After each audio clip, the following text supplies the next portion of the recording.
I'm Catherine Tomlinson and I started an eco-conscious pottery company called Oxford Clay. So I don't just make pottery, I make resources for other potters wanting to be more eco-friendly in their pottery practice. And that's what this podcast is all about. It's about sharing everything I've learned along my eco-conscious pottery journey with you. And I'm so glad you're here with me. Let's go.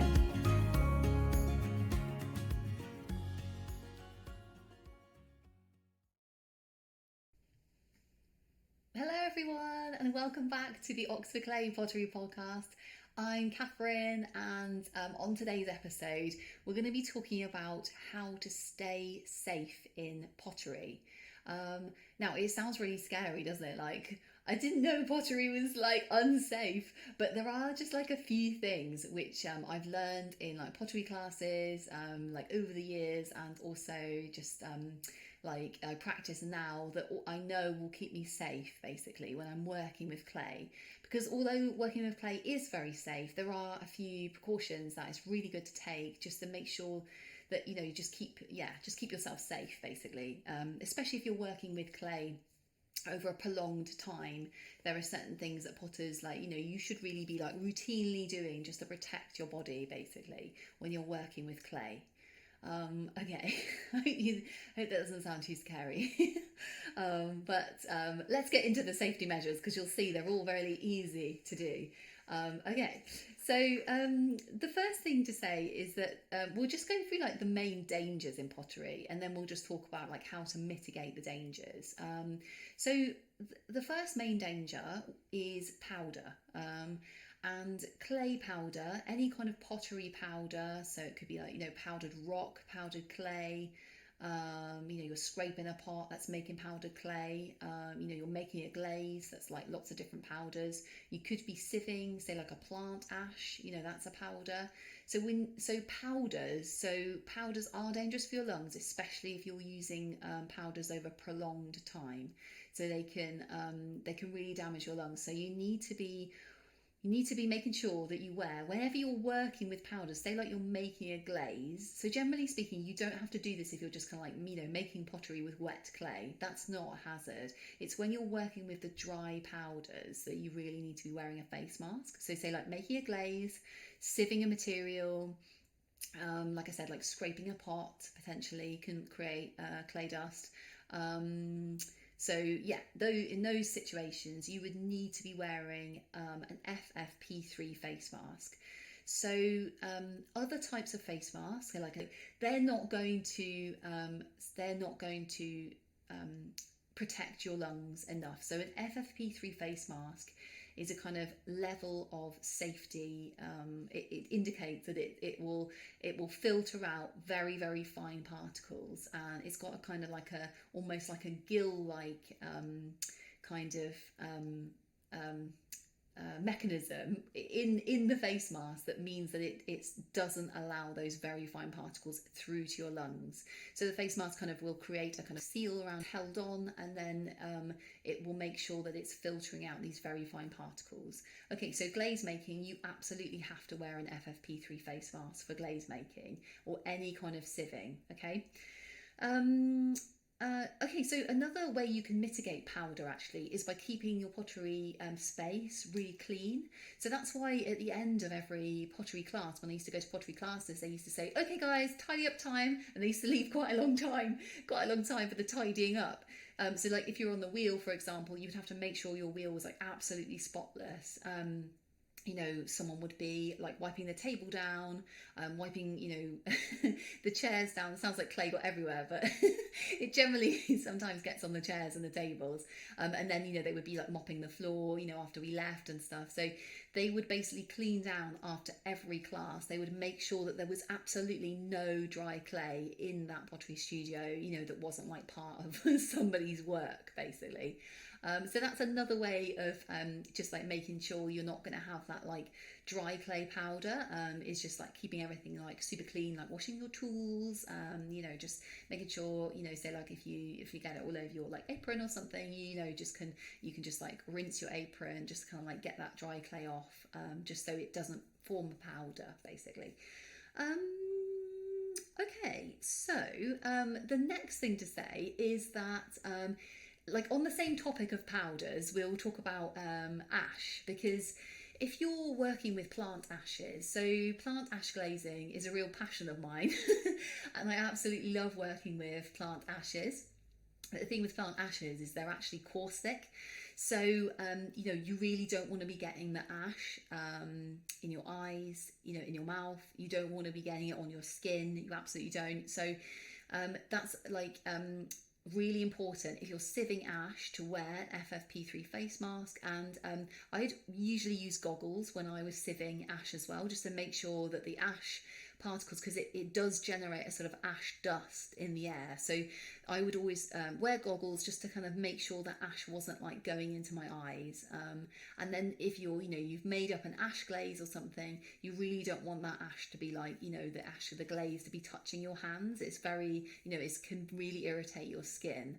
So so a sort of special cautionary note about ash. So don't get it on your skin, don't get it in your eyes, and don't get it in your lungs. Okay, so the next thing is that the next sort of part in terms of safety in a pottery studio. So we've talked about powders, powdered clay in particular, and we talked about ash, being safe around ash. The next probably main hazard in a pottery by doing pottery is metal oxides. So metal oxides are generally used to colour pottery. They can be colouring pottery in the case of, say, like cobalt. They're colouring pottery blue. In the case of copper, they can be colouring pottery red in a reduction firing, or green in an oxidation firing. Iron is brown. So this is how pottery is basically coloured. But a lot of metal oxides are actually extremely toxic, very poisonous. So when I was doing lessons in a educational setting, they would have some precautions basically that would keep everybody safe. So those were no eating or drinking around in the glaze area. So they used to have like a separate area for like glazing your pottery, and they'd be like, no eating or drinking in there. And that was so that you didn't accidentally ingest any metal oxides. So you accidentally spilled some, and then you ate some food with it on or something. So it's like some metal oxides are actually extremely poisonous. So in her book, Linda Bloomfield has a book on metal oxides and all the different colours they make in glazes. And basically she talks about each oxide, and she says, how poisonous each one is basically. And there's some that are extremely poisonous. So it's really important not to get it on your hands, not to ingest it. Do not get it in your eyes, or don't breathe it in as well. So I would say that perhaps wearing a face mask when you're glazing, if it's already a wet glaze made up, that's probably something you don't have to do, but you would have to be washing your hands, making sure there was no glaze left on your skin or anything. And maybe wear goggles so it doesn't splash in your eye. But it's really when you're working with the oxide powders that probably a face mask is a good idea, because you don't want to be breathing in that oxide powder. No. So okay, so let me just look at my notes in terms of what see if I've got everything. Yeah, so I think we've done everything. I had put a note actually about glazing in a dust booth, but that is something that you probably would only really see in a kind of education setting, or a commercial pottery setting. A dust booth is really it is amazing. I actually never used it, but I saw people using it when I did pottery classes, and it's basically like a kind of box with a giant hoover behind it that basically sucks out anything that's creating dust. So people use it, people can use it if they're spraying glaze or something, and it's going to create this kind of powdered glaze in the atmosphere or something. This this dust booth thing. You basically switch it on. It's like a massive kind of extractor fan that like extracts any powder that's formed at all. You know, if you're spraying glaze, it just gets rid of it straight away. You know, sucks it up. So yeah, it's a very specialist piece of equipment that, like, you know, larger potteries would have, commercial pottery, or like, you know, if you're doing pottery in an educational setting, they might have one. Yeah, so that's not necessarily relevant, like, you know, for someone who like has their own studio, they're not really spraying. You know, I guess some potters would spray, so that, you know, might be relevant to some potters, but generally speaking, yeah, spraying pottery is quite a specialist thing to do. Generally paint it or dip it in the glaze. Yeah, okay, so let's do a quick recap of all the sort of hazards in pottery and how you can mitigate them.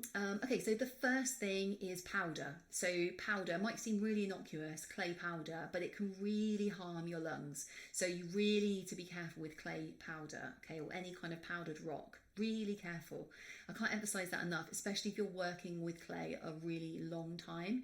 It just might not seem like it's a hazard, but you have to protect your lungs. Okay, so sorry, I'll stop going on about it, but like, yeah, okay, so anything that's powdered, always wear an FFP3 face mask. Make sure that face mask is, like, you know, high enough filtration to be protecting your lungs properly, and it's got a nice seal around it, so you're really not breathing in that clay dust or powdered rock.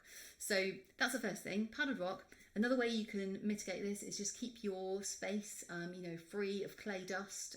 Clean it regularly. Just make sure, you know, you're cleaning up after, you know, say like you make a pot or something and you're getting dried clay everywhere, you know. Just wipe it down with a sponge, basically. So it's kind of, it can be turned from a hazard into a non-hazard if you just have like a wet sponge, basically. Okay, so a special note about ash. We talked about ash, and we talked about how it's caustic, and how you don't want to be getting it in your eyes, skin, mouth, like lungs. Just be really careful with ash. It's you know, it's when you're, say, like sieving it, or when you're making a glaze with it, or when you're stirring it, or when you're dipping a pot in it. Just, you know, be wearing gloves and just make sure that you're, you know, looking after your skin, your lungs, your eyes, with ash especially. And then the third thing we talked about was metal oxide. So in terms of like toxicity, they're going to be probably the most toxic thing that you're going to come into contact with as a potter. And so again, it's just about like looking after yourself. Don't, you know, eat or drink near them. You just don't want to be ingesting it, basically. You don't want to be breathing it in, and you don't want to be getting it on your skin or in your eyes.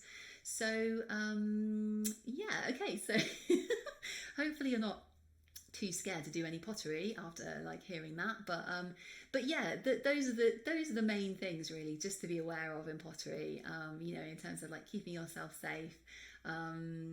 Yeah. So yeah, hopefully you can have happy potting now, and you're not like, yeah, completely freaked out, but yeah, but thank you so much for joining me on this episode, and I'm really looking forward to seeing you on the next one. We won't be talking about like scary things on the next one, or, you know, like ingesting oxides, hopefully. So yeah, until next time, happy potting and see you soon. Bye.